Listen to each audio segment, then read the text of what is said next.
বৈশাখের রোদে চারদিক ঝলমল করছে। গ্রামের সবুজ মাঠে রাফি ও লামিয়া খেলছে আনন্দে।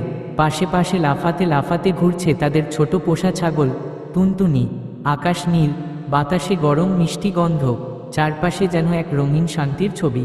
কাঠের বারান্দায় দাঁড়িয়ে দিদা আকাশের দিকে তাকিয়ে আছেন।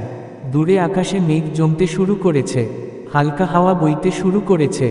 দিদা চিৎকার করে বললেন, রাফি, লামিয়া, খেলা বন্ধ করো, ঝড় আসছে। তার কণ্ঠে ছিল উদ্বেগের সুর। গ্রামজুড়ে মানুষ ব্যস্ত হয়ে পড়েছে। কেউ ছাউনি শক্ত করে বেঁধে দিচ্ছে, কেউ গরু ছাগলকে গোয়ালে নিচ্ছে। সবার চোখে মুখে চিন্তার ছাপ। গাছের পাতা দুলছে, আকাশ ভারী হয়ে উঠছে। হঠাৎ টুনটুনি দৌড়ে মাঠের দিকে চলে যায়। রাফি হঠাৎ থেমে যায়, তার মুখে আতঙ্ক। মাঠের ওপাশে ধুলো উড়ছে, টুনটুনি দূরে চলে যাচ্ছে। রাফি ভাবে, টুনটুনি যদি হারিয়ে যায়। এক ঝটকায় আকাশ অন্ধকার হয়ে গেল। গাছগুলো হেলে পড়ছে বাতাসে, খড়ের চাল উড়ে যাচ্ছে। বিদ্যুতের ঝলক, মেঘের গর্জন, চারদিক যেন কাঁপছে ঝড়ে। রাফি আর লামিয়া দৌড়ে বেরিয়ে পড়ে ঝড়ের মাঝেই। তাদের কাপড় ভিজে যাচ্ছে, বাতাসে উড়ে যাচ্ছে। তারা চিৎকার করে ডাকে, টুনটুনি, টুনটুনি। বিদ্যুৎ চমকাচ্ছে, বৃষ্টি ঝরছে। দুই ভাইবোন মাটি ও বাতাস চিরে ছুটে চলেছে। একটা বড় গাছের পাশে ছোট্ট টুনটুনি কাঁপছে।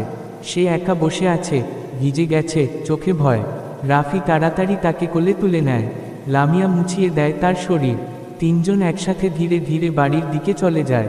দিদা দরজা খুলে দাঁড়িয়ে আছেন, চোখে জল, মুখে হাসি। বৃষ্টি ঝরছে এখনো, কিন্তু ঘরের আলো গরম ও নিরাপদ।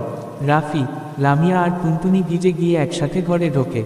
দিদা তাদের জড়িয়ে ধরে বলেন, তোমরা ভালো আছো, এইটাই সবচেয়ে বড়। সকালবেলা ঝড় থেমে গেছে, সূর্য উঠেছে, গাছে ঝলমল করছে আলো।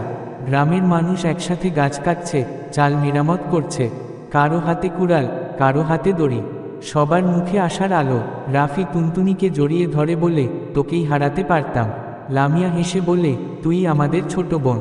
মাঠে আবার খেলা শুরু হয়েছে। টুনটুনি ঘাস খাচ্ছে, মাঝে মাঝে লাফ দিচ্ছে। রোদে ঝলমল করছে চারদিক, সবাই হাসছে আর মন ভরে উঠছে আনন্দে।